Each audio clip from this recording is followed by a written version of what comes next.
finished pretty much with techniques of integration.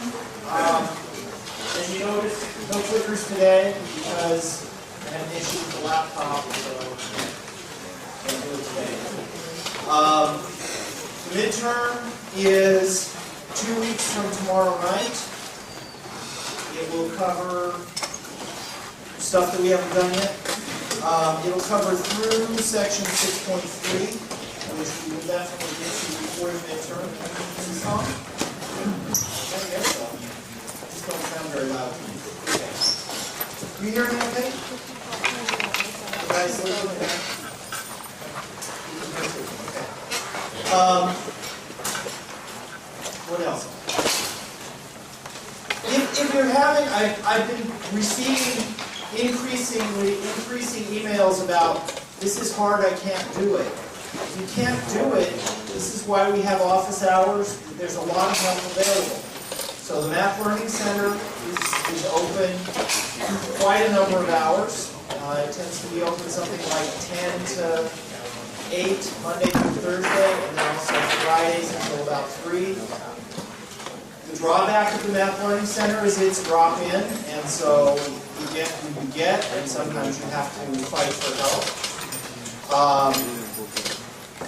There are, I think, 8 of us associated with this course. Each of us have 3 office hours.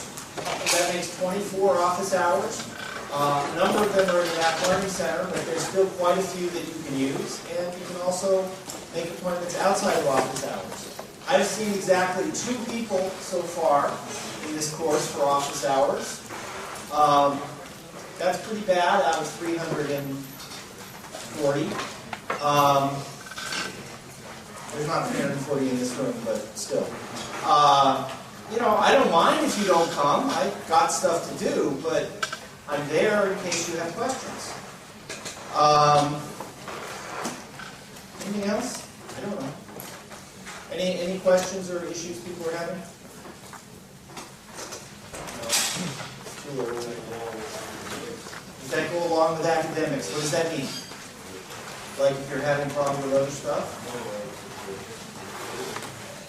If you're having problems with the material? Sure. Well, then you should ask. Okay, great. Yeah. Yay! Okay. Sorry. Go ahead.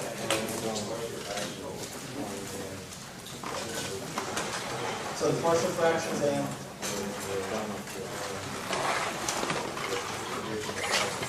okay. So I don't want to say your questions are, I don't care. But I can go over one more partial fractions, but I've sort of gone over that. So I would recommend that what you do if you're having problems with partial fractions and integration by parts is come see me out. And we'll go over it together. I kind of said all I feel like saying. If you have a specific question about partial fractions or integration by parts, I can address it. But, okay. You have one? It's the whole idea. Okay, so then definitely that's an office hour kind of thing. Other questions or issues people are having? I guess not, because he asked and I shouted down. So I suck. Okay, so let's move on. So I want to point out a few things. We've covered all of the basic techniques, in fact, less than basic, all of the techniques of integration. There's some special tricks that you can use hyperbolic signs and things like that. But for the most part, that's it. You should be able to do pretty much, probably more integrals than I can do, because I'm actually not very good at doing integrals. There are a lot of, and I was going to show it, but I don't have the laptop, there are computer programs that can integrate better than anybody. So there's a program called Maple, which you can download from SoftWeb. You have a site license for it by virtue of being a student here. There's a program called Mathematica, same thing. There's a free program called Octave. There are a number of programs where you just type in the integral, and in syntax like int x cubed x, and it says, the answer is 1/3. No, it doesn't. It says the answer is 1/4 x to the 4th. So it just does the integral for you. So there are programs that will do this stuff for you, probably better than either you or I can do. They do a whole lot more than just that. Because integration is just a very mechanical process. There's a bunch of techniques, you mess around with it, out comes the answer. Same thing with derivatives and so on. But there's a lot of things. So how would you do this integral?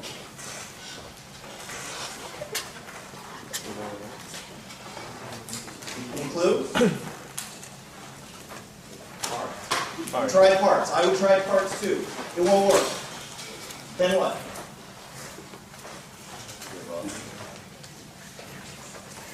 Whatever you try, it won't work.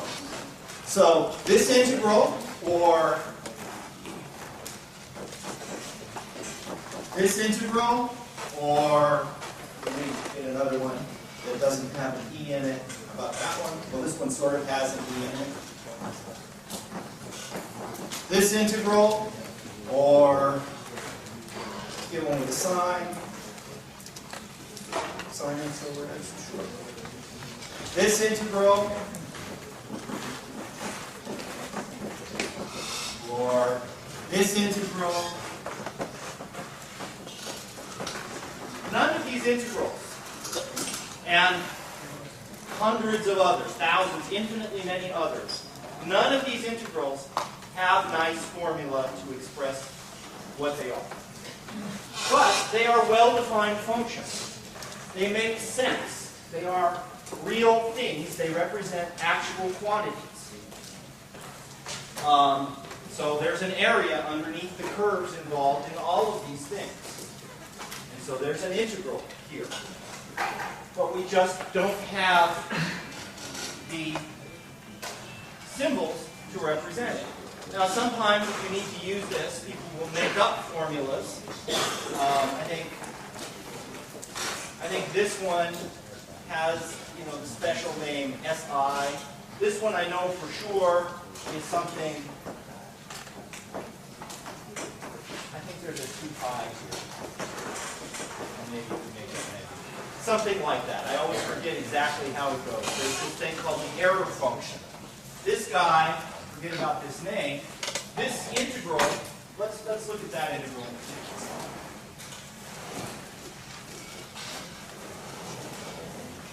So if I graph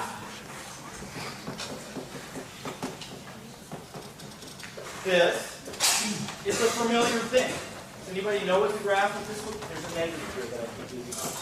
Does anyone know what the graph of this looks like? Bell curve. Yes. So this is a bell curve.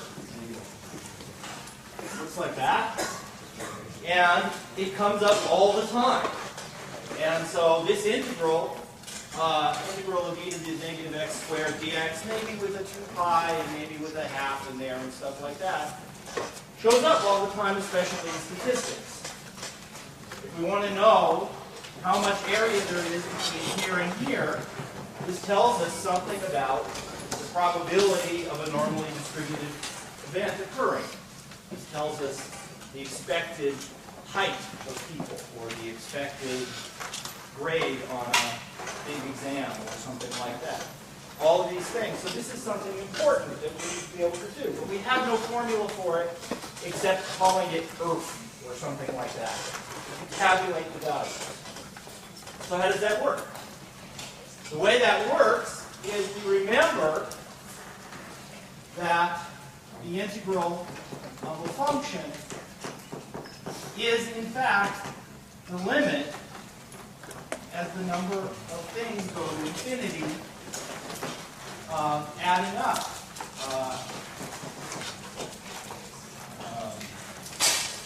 With, let me just call it delta x. So this stuff that we did at the start of the class, that this is add up lots of skinny rectangles.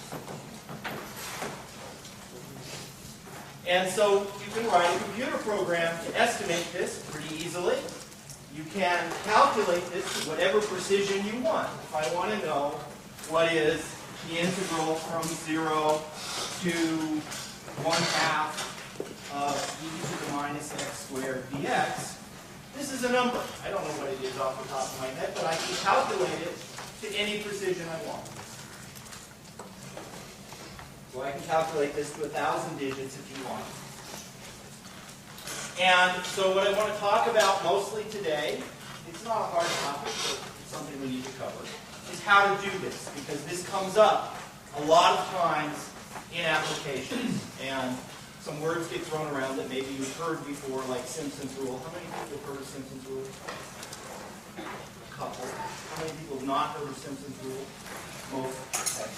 So like Simpson's rule or trapezoid method or midpoint method or things like that. These are numerical methods for approximating integrals that enable you to do this. And you should have some understanding of what they are, even though you probably will never write the computer code yourself. You'll just ask the computer to do it, and it'll use the numerical method. You have an idea of what's going on behind the scenes. So you know what works and what doesn't work and why it doesn't work. Okay, so the general idea here is we have our function, and we just draw my usual unknown function, and I want to calculate this area. So what we did in the beginning is we just take a bunch of rectangles, and here I'm doing them on the left side. So I can just take a bunch of rectangles. I have too many here already. Like that. And in this case, I chose the rectangles so that they all sit on what I just call the left side. Well, this is the left side. So if we just add up the area of these rectangles, this gives us the left approximation of, I guess, here's A, here's B, anywhere from A to B. And this is with 1, 2, 3, 4, 5, 6 rectangles.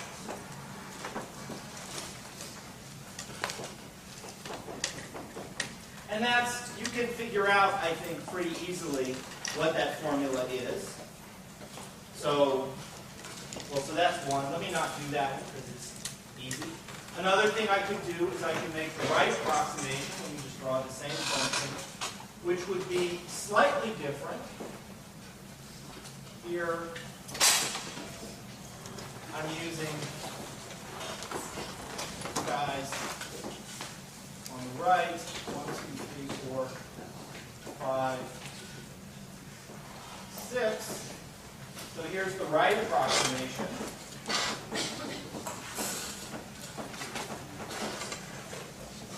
And again, it's pretty straightforward to figure out the formula. Here, if there are six guys, and I'm going from, let's say, 0 to 3, then the first one, since I'm going from 0 to 3, then if I have 6, each one is going to be 1/2 wide. And so this would be 1/2, 1, 1.5, 2, 2.5, 3, and so on. I'll do an explicit example in just a sec. So those are two pretty obvious things that you can do. Much harder is to try and use the lower approximation. So we won't do this, but you should know it exists. The lower approximation, let me just, is going to fit my rectangle underneath at every time. So sometimes I'll use the right, sometimes I'll use the left, sometimes I'll use the middle. And then there's an upper approximation where I fit my rectangles over. I'm not going to talk about these. These are hard because you have hard work to find the points. And usually you don't know the function well enough to find the points anyway. So when will the lower approximation be the same as, let's say, the left approximation?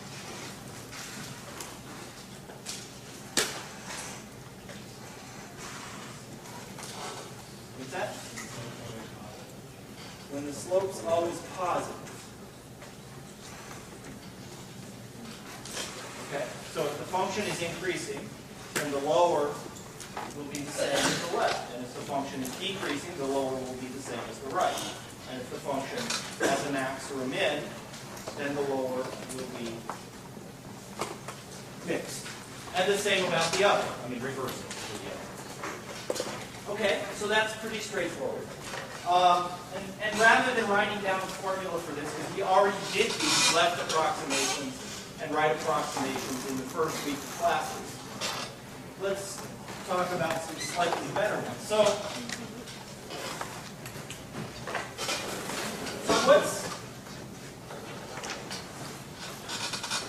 the problem with using this method is I might have to use a lot of points. Right? If I'm using n points, if I want to get good accuracy, I might have to use a whole lot of points. So there are some ways we can improve the accuracy.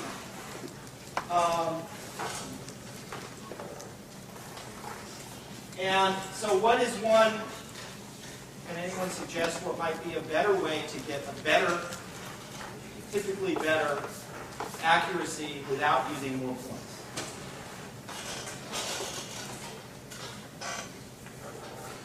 Okay, I don't know whether you're just like tired. He's the only guy who's awake. Yeah? So what does that mean? Okay, so one suggestion is the trapezoid, which means if I have this function, here it is, and I have my 6 rectangles, 1, 2, 3, 4, 5, well, it's not the same anymore. Then instead of using rectangles,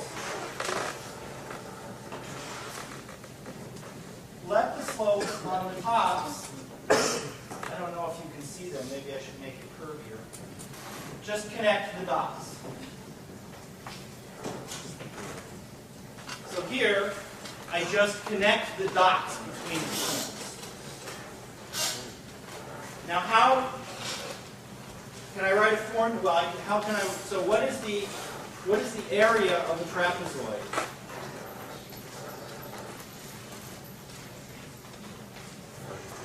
Yeah. Well, I guess if you're laying on the side, okay. The way I drew it here, the base is the same, so it's really the average of the two heights times the base. Right?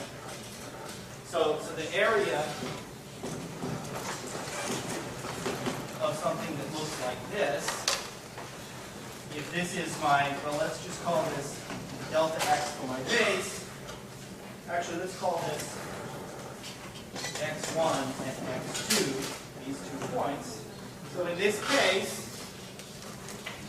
to get the area of this thing, then the base is just x2 minus x1, and the height, this height, is f of x1, and this height is f of x2. And one way you can remember this is it's the same as the area of the rectangle if I cut this part off and plonk it over there. Then I get a rectangle. I cut the top off and fold it over. Then I get a rectangle of exactly the average height. It's not in the middle necessarily. The thing is very steep. But anyway, it's, well, I guess it is for you. So the area, in this case, is going to be the average of the heights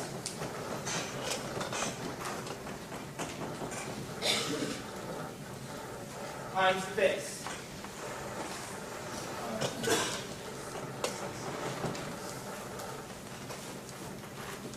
Now, suppose I've already calculated the left and the right approximation.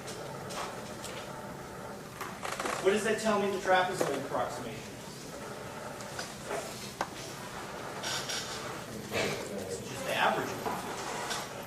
Right? Because the left guys are all of the heights on this side. And the right guys are all of the heights on that side. average the heights. So these two things, this guy is just the average of those two things. But let's write a formula for the trapezoid.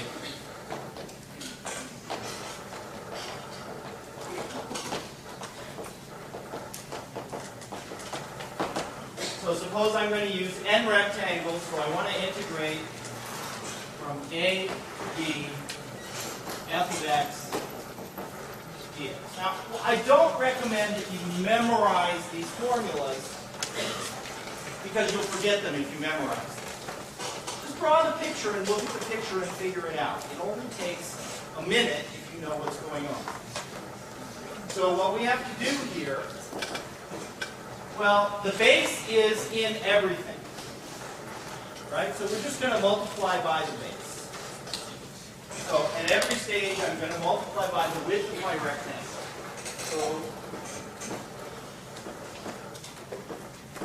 that's the width of each one of those rectangles. And now I just have to worry about the heights. So let's worry about the heights. Well, let's look at the whole picture rather than just one picture. How many right sides am I going to, or left sides am I going to get? Well, I'm going to get one from this rectangle, one from this rectangle, one from this one, one from this one, one from this one, one from this one. I'm not going to get the last. So I'm going to get n, 1, 2, 3, 4, 5, 6. Yeah, I'm going to get n left sides and n right sides. So I'm going to get f of x0, this is the left side of number 1. And then I'm going to get f of x1, this is the left of number 2. And then I'm going to get f of x2, f of x3. And then I'm going to stop at one before the last. This is the left side of number n, the last rectangle. This is a big parenthesis. It's going to carry on there. And now I need to add in the right sides. Well, the first one here, I don't use this but once. I only call this the left side once. The second one, then I get the right side here. The right side here, and the right side here, and the right side here, and the right side here, and the right side there. So I get n right sides, but I don't get this one, but one time. So this is the right side of number 1. Oops, that's a 1. And then f of x2, f of x3, and this left side of the last guy is also the right side of the next to the last guy, but then I get one more. And I have to average. So I'll take half. So let me write that a little cleaner.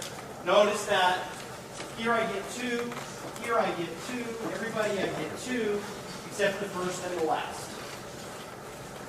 So with n rectangles, this is going to be 1/2 b minus a over n, and I'm going to use, well, let me not use something. So then, it's the first guy plus twice the second guy, plus twice the third guy, plus twice the next guy, blah, blah, blah, blah, plus twice the penultimate guy, plus the last guy.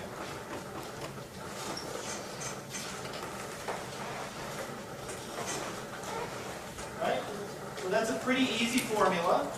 It's just, so if I'm using n rectangles, that means I'm going to have n plus 1 points. So if I'm using 5 rectangles, I'll have 6 points. Because I have edges, when you chop something in half, you actually have 3 ends. Right? The left side, right side. And I count everything double except for the 2 ends. And then I average that, and so I need 1/2 b minus a over. So this is a pretty straightforward formula. It's pretty easy to do. As you an example of an actual function?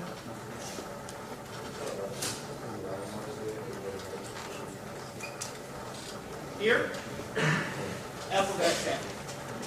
It's just the function at the very last one. So let me do, just to make it obvious, I'll do it with a very simple function. Let's just do x squared, because then I can do the numbers in my head. So this is a stupid example, because we can figure out this exactly, so why do it approximately? The reason we're doing it approximately is because everything's easy. We would never do this for real, but let's do it for real anyway. So let's integrate from, let's start at 1 rather than 0. Let me use 4 points. Make it that 4 intervals. So let's integrate from 1 to 2 x squared dx with 4 squared. Okay, so this is a really stupid example. That means I'm going to have 5 points I need to check at. Maybe I should go from 1 to 3. Let's go from 1 to 3. But I only have half.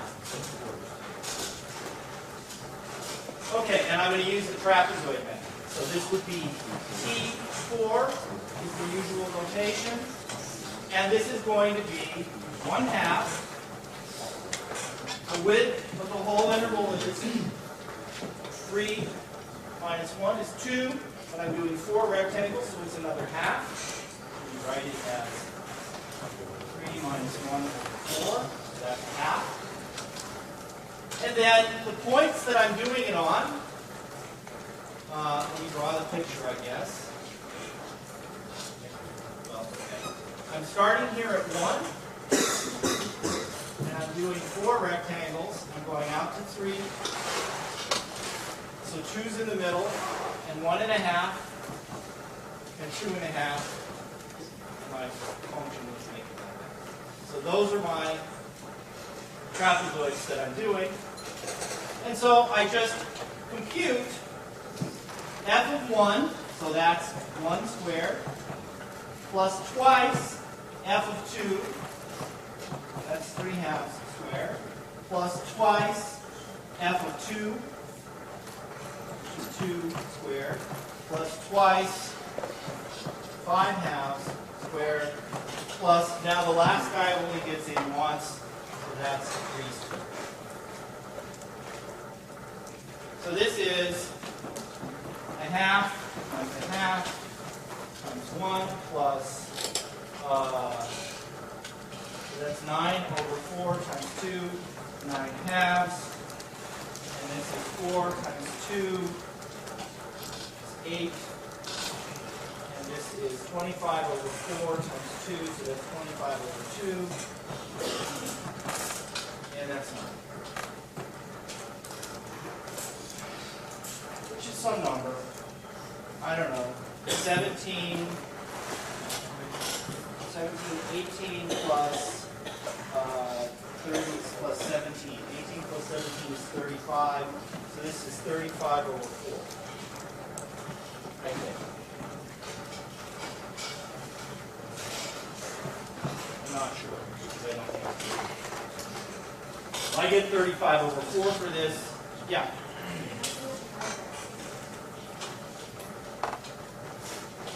I have 1, 2, 3, 4 rectangles. I started at 1. So I didn't use the stuff before 1. So I started at 1. Well, I started at 1. It's the integral from 1 to 3. Wouldn't it be over 2? Is that what somebody said? Wait, somebody made a comment about over 2. Okay, so change your mind. So now I don't have to find it. Okay, so this is pretty easy. It's just a matter of thinking about what you're doing and writing down what you're doing. The correct answer, of course, is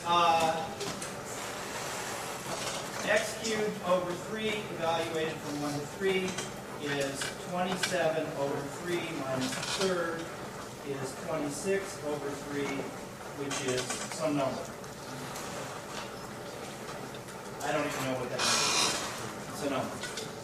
It's like 8 2/3, and that's like 8 3/4. This is actually not so bad, right? 8 3/4. The exact answer is 8.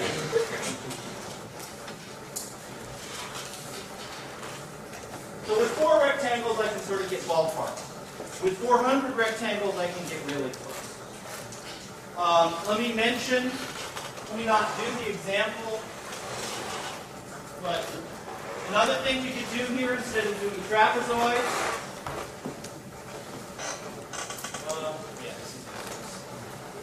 another thing we can do here instead of doing trapezoids, and we can get kind of the same amount of work, is to take the midpoints.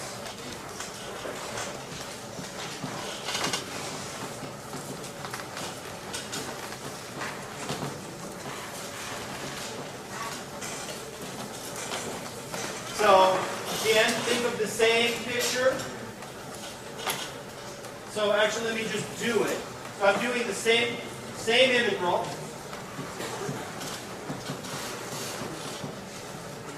Here for midpoints, what do I have?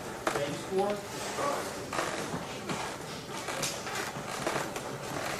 So then think about the picture.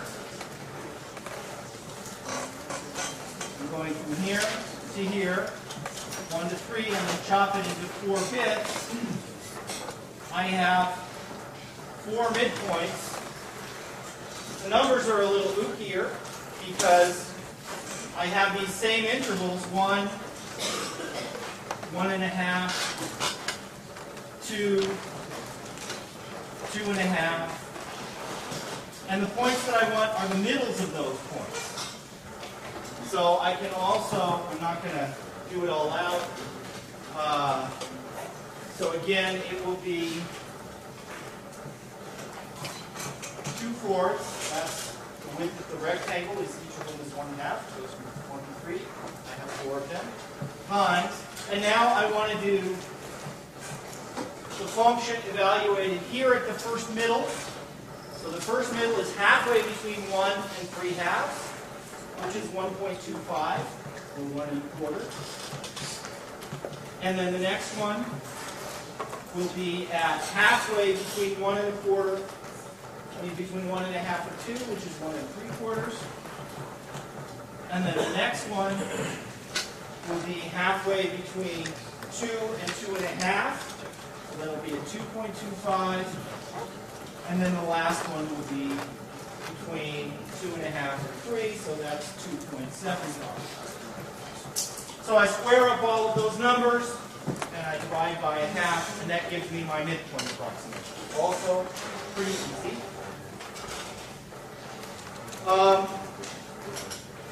Now, with a lot of work that we will not do in this class, you can actually get a bound on how far off these are, even if you don't know the right answer. If you have no way of knowing how good your estimate is, then this is kind of useless. But if I can tell you, so if you ask me, how much money do you have? $100 million!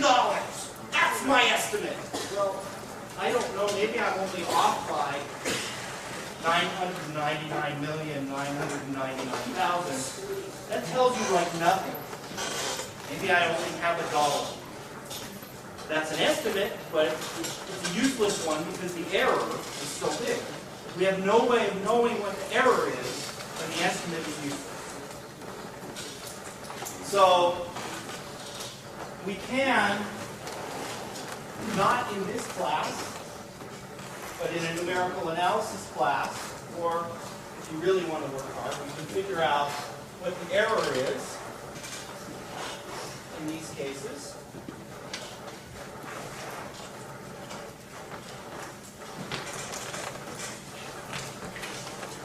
So, what's this going to depend on? Does anybody have an idea of what this is going to... I mean, what will contribute to the error. How many rectangles? That's certainly a critical factor. And then another factor is sort of how wiggly the function is. The derivative and the second derivative and the fourth derivative. So, and of course I forgot.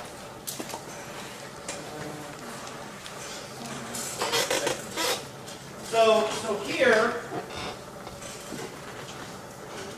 so if the second derivative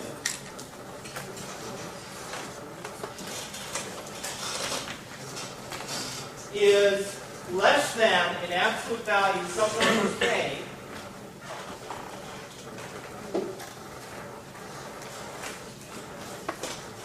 between the start and the end. So if we know the second derivative, the biggest the second derivative is, because the second derivative tells us how much this function bends. The second derivative, if there's some number k, so that the second derivative is no bigger than that in absolute value, then the trapezoid approximation minus the actual value is going to be less than, and I always forget what we divide by here, so look.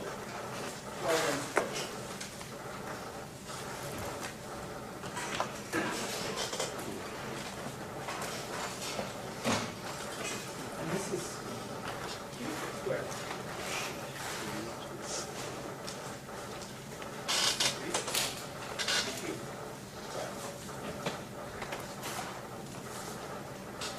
So the error depends on the size that you chop it up into. So it depends on the interval a little bit. And it goes like the square of the number of intervals I take. So that means that if in this case, so here I was off by about a quarter, a little less than a quarter. If I went if I doubled the number of rectangles, then I should increase my answer. My answer should get better by a factor of 4. Because I'm going from 4 squared to 8 squared. So if I increase my thing if I double it, the number of rectangles, my answer gets better by a factor of 4. The midpoint is kind of the same.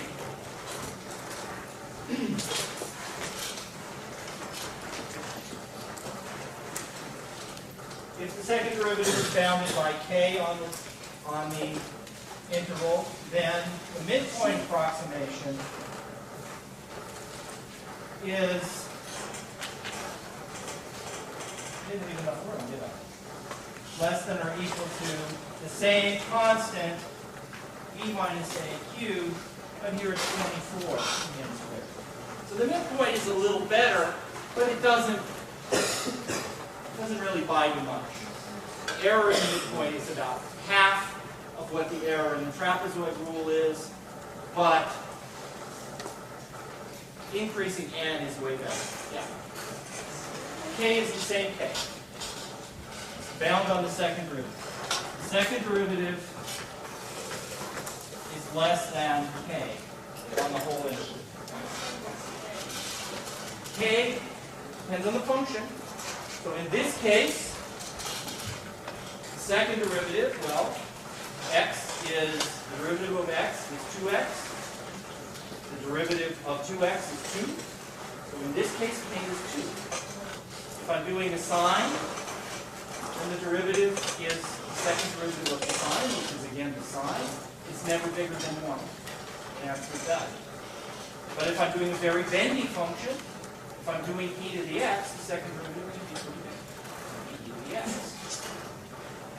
So depending on how bendy the function is, controls how good these approximations are. Second derivative. So if I have a function,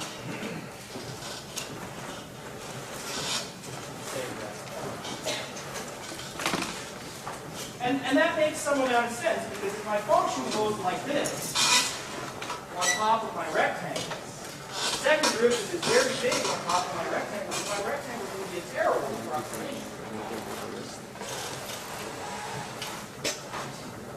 Okay, so in the remainder, I want to talk about something that's even better, and I want to do an example with deciding how many ends you need.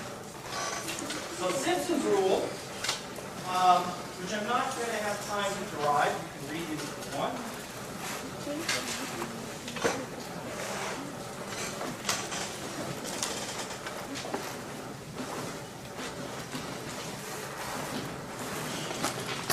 So Simpson's rule is way better than both of these, because what it does is, just draw one rectangle. So here's my function. And here's my rectangle, which I'm drawing very big. Instead of just looking at the middle or at the two ends, it uses all three of those, and it puts a parabola here. So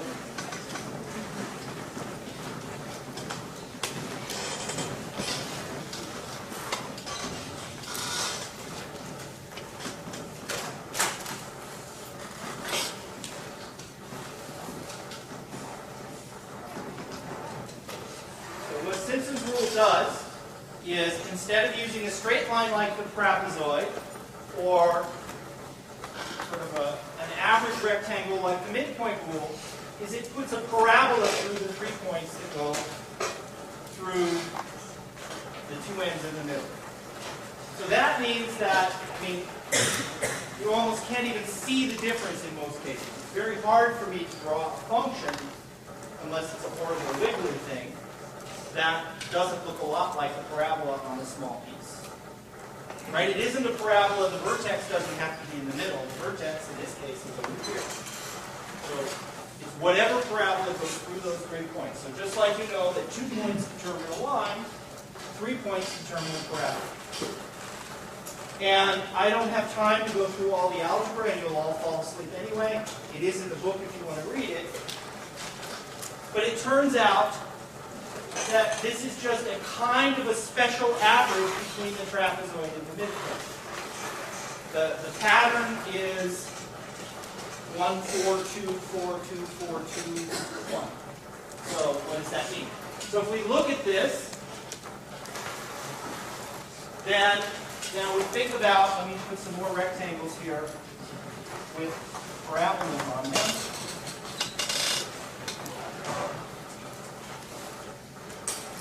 So every time, notice that edges, well, this one gets counted once, because he counts only for the beginning rectangle.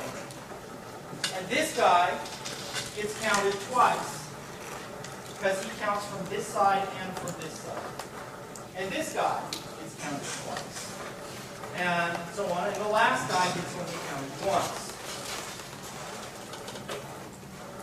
And then it turns out, by doing the calculation, that the middles each get counted 4 times. So, let me write it. And, so the middles get counted 4 times, and then we have to average. I think we divide by 3. Don't forget whether it's 3 or 6. Depends on what you call middle or call. I like to divide by 6. So, if this width is my base, I divide by 6. So, let me write out the formula. Ow, bang. Sorry. So,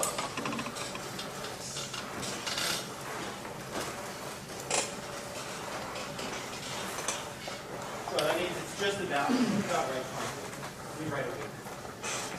It's just about, so here I'm going to use, so, okay, there's a little issue of terminology. In this picture, should I say that n is 1, 2, 3, 4, 5, 6, 6? Or should I say that n is 3? Well, it depends on what picture you're thinking of. Here I'm thinking of 3 rectangles. 3 rectangles, I have 7 points I have to play with. The book calls this 6. So, whatever. So let's call this n. Let's call it 2n. No. Let's call it n. So let's just call it n. Let's call it n. Which means that I'm using half n intervals.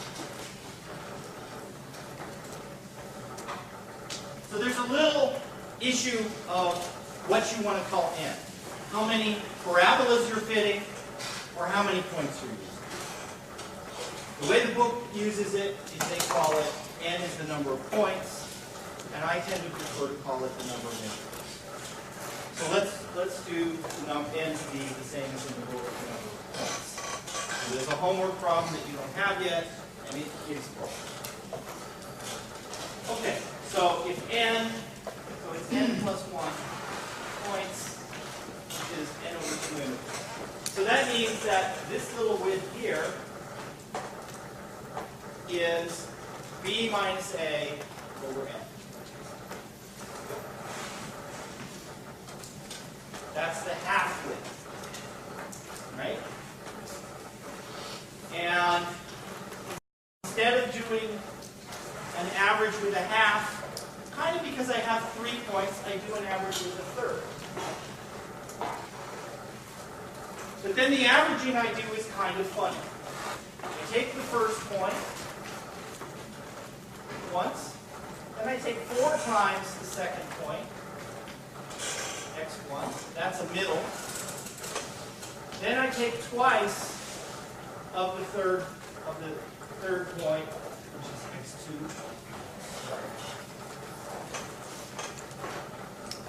And then I take 4 times of the next point. And then I take twice of the next point, and so on. And I do this until I'm almost done. And then at the end, I take 4 of the last midpoint and just 1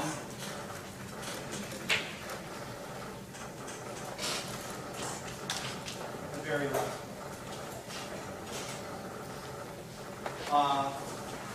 Wait a minute. Do I need to put it to 6?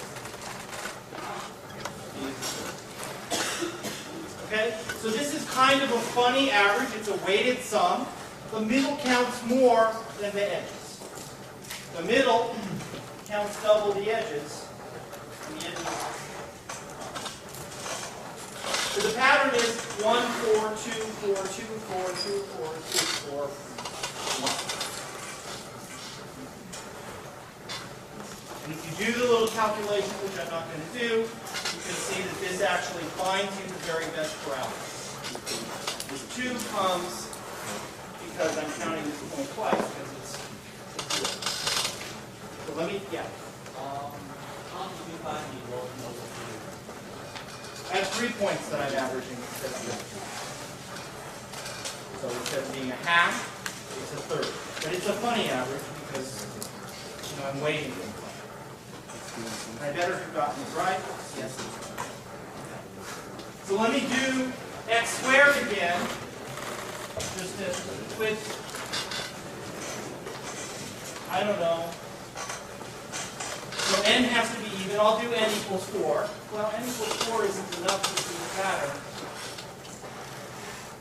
Because the last one would be, well, maybe it is. So let me do x squared with n equals 4. It doesn't matter. So I'm going to do this again the same. 1 to 3 dx with n equals 4 by Simpson's rule. So this would be 1/3 times the width b minus a over 2 times. And then here I want to do 1 squared plus 4 times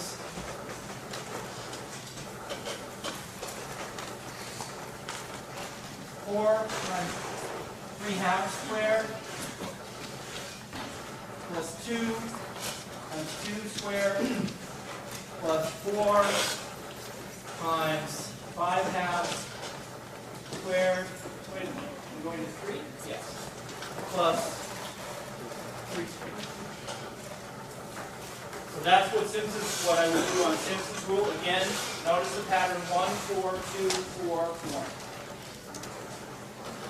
Now the error here, which is the whole use of Simpson's rule, and I guess I'll have to finish this next time. But the error here is instead of saying, let's let m, so I need another number, so I need, and I'm pretty sure it's the 4th derivative, sorry, yeah, the 4th derivative.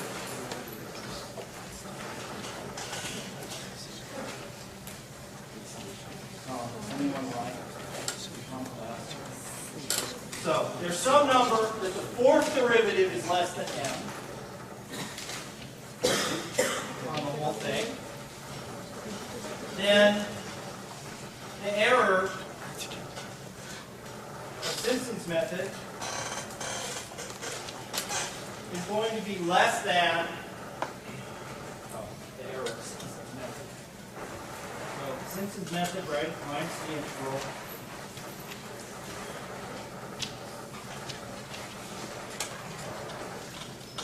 Is going to be less than m over n. Those are squares. This has to be 4th. I think this is 20. Let me check.